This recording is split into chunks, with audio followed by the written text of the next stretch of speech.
Hello and welcome into another installment of Catamount Football Weekly as we talk Western Carolina Catamount football with head coach Mark Spear. I'm Daniel Hooker, and coach, obviously was not the result you wanted coming out of Birmingham, Alabama last weekend, but again, the defense made strides, held a very high-powered Bulldog offense in check for a big part of the day. Still looking for that consistency, I think, offensively, but what have you seen as you've gone back and looked at the film of that Sanford game?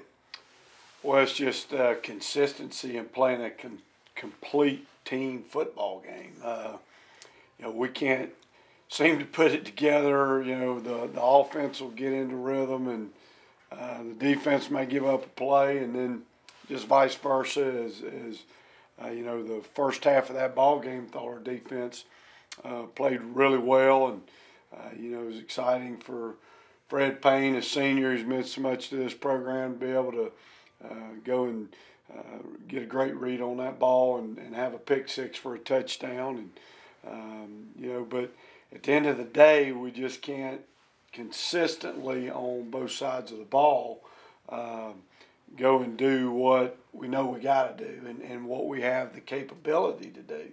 As you go into halftime, both sides are making adjustments, and it's just frustrating, I know, for the fans and for us as a football team to know that, we're not living up to our capabilities as a football team. And it all just boils down to consistency.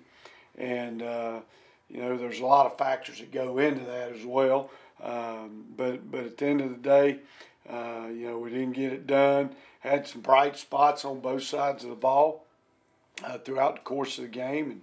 And, Ian Berryman, again, our punter, is having an All-American kind of year. There's a lot of things to build on. It's just our point, our players is consistency, and they're in the fourth quarter.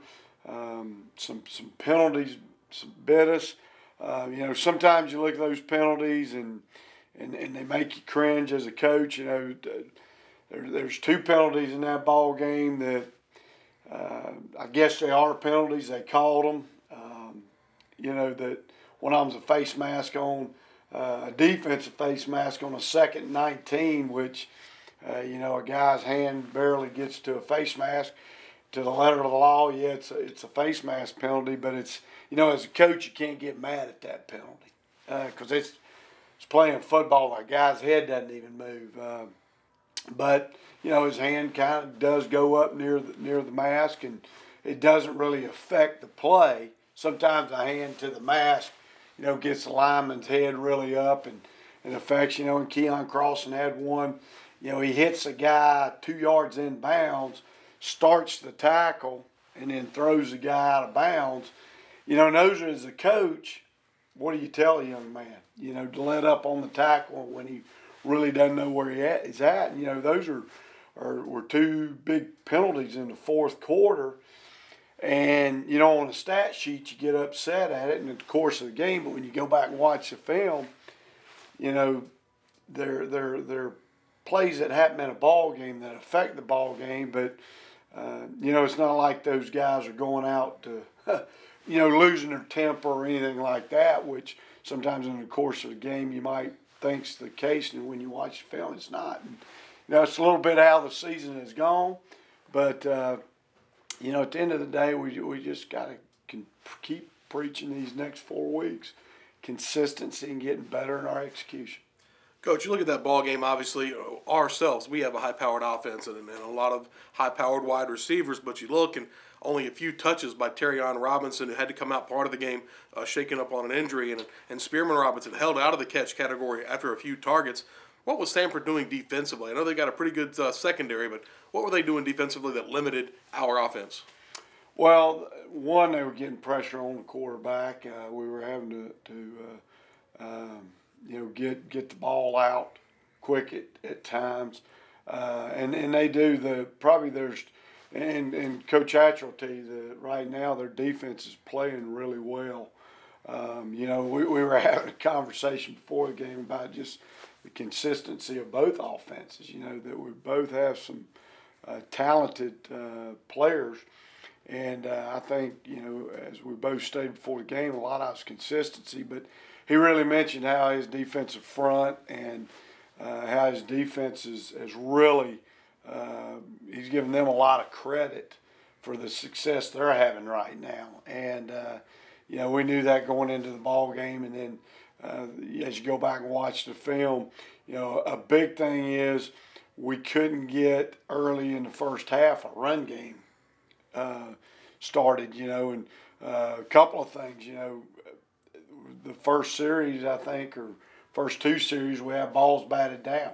Their defensive line are big, and they bat balls down across the middle. And then, be quite honestly, we dropped a few. We had, I think 3 opportunities for big plays that our wide receivers uncharacteristically dropped, and that's to tell of the first half in particular. Their guy goes down towards their field house with pretty good coverage by Trey Morgan and good throw and catch for a touchdown. And the first 2 or 3 series, we have 2 there where Terrion uncharacteristically drops 2 balls that either one of them could. Well, one of them would probably been a touchdown. The other one would have had us inside the 10. And, so at the end of the day, just a lot of factors between good defenses and missed opportunities by us. Coach, you mentioned Fred Payne with that pick six, first one in several years, going back to, I think, 2010 for Western Carolina. But the defense keeps coming along each and every week. Again, limiting Mercer to the 7 points in the first half, holding Stanford to the 13 points there. What are they doing differently defensively, just staying the course and trying to get better each week? And obviously the time of possession is really leaning that way again against our defensive unit. Yeah, well, the good thing with our defense is, again, each week they're learning, the system, and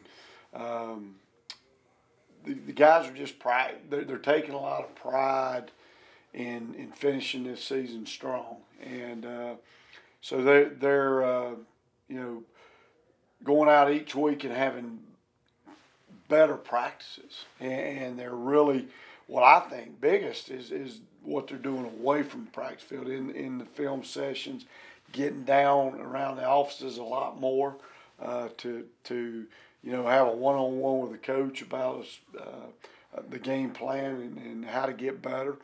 And at the end of the day, you're starting to find out who consistently, we've rolled a lot of guys, and you're finding out who consistently is playing well together, and through the course of a few ball games put together and practices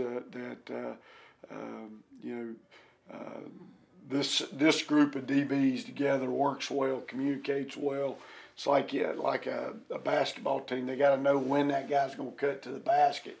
And so when you got 4 guys in the back end that are playing well together and communicating well, I think that's helping our defense. I thought our defensive line got a little better this week in our pressure on the quarterback. It's hard to get pressure on the way they pass set their offensive linemen and how fast a lot of times they get the ball out.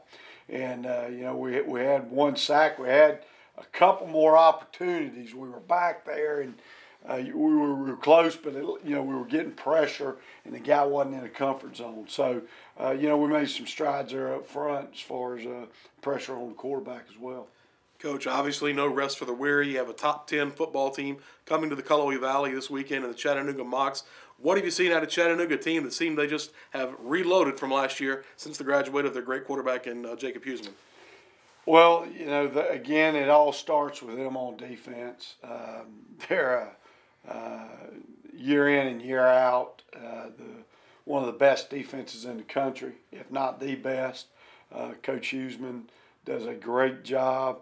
They recruit really good talent. They're big, they're physical, and they can run. It all starts up front with their defensive line. They're aggressive. They get off the ball. They are hard to block because they're physical. They're big. They're strong. They're powerful. And they play the run on the way to the quarterbacks, kind of their mentality. And on the back end, they don't do a lot. I mean, they're not the last couple of weeks I've been talking about a very active defense, twisting, stunting, blitzing, always on the go. Chattanooga lines up. I mean, before this season even started, we know what Chattanooga is going to run, and that's part of the frustrating thing is you know what they're going to do, but you've got to go beat Chattanooga. They don't make mistakes because they're very simple, they're very sound, and they got good players doing it defensively. Offensively, they really hadn't missed a beat. They're not running Benefield as much as they did Huseman, but they're throwing better. He's probably a better throwing quarterback than Jacob Huseman was, and they're you've got to respect that part a lot more. But he's not. He's a good runner, really good runner.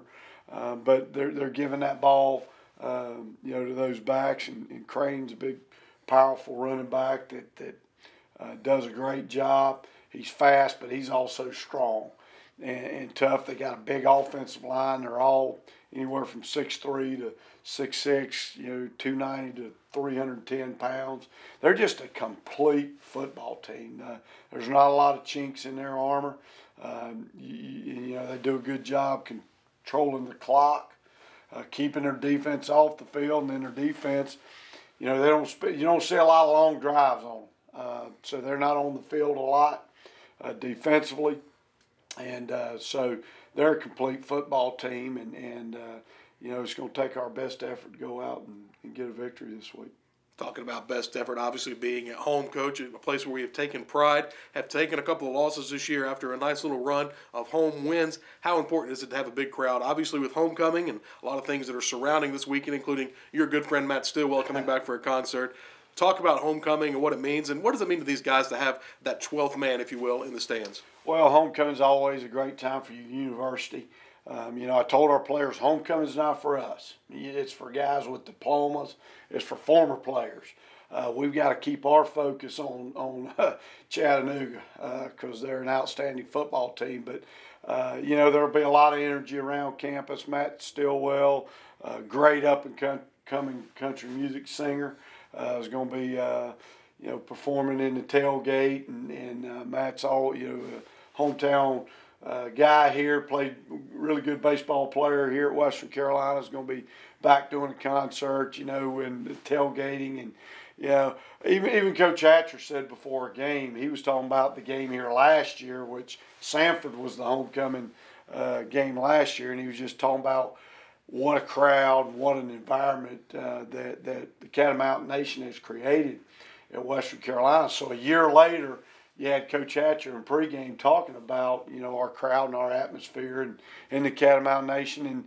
And when you're struggling and having a struggling football team or season like we're having this year, this is when we need the Catamount Nation more than ever.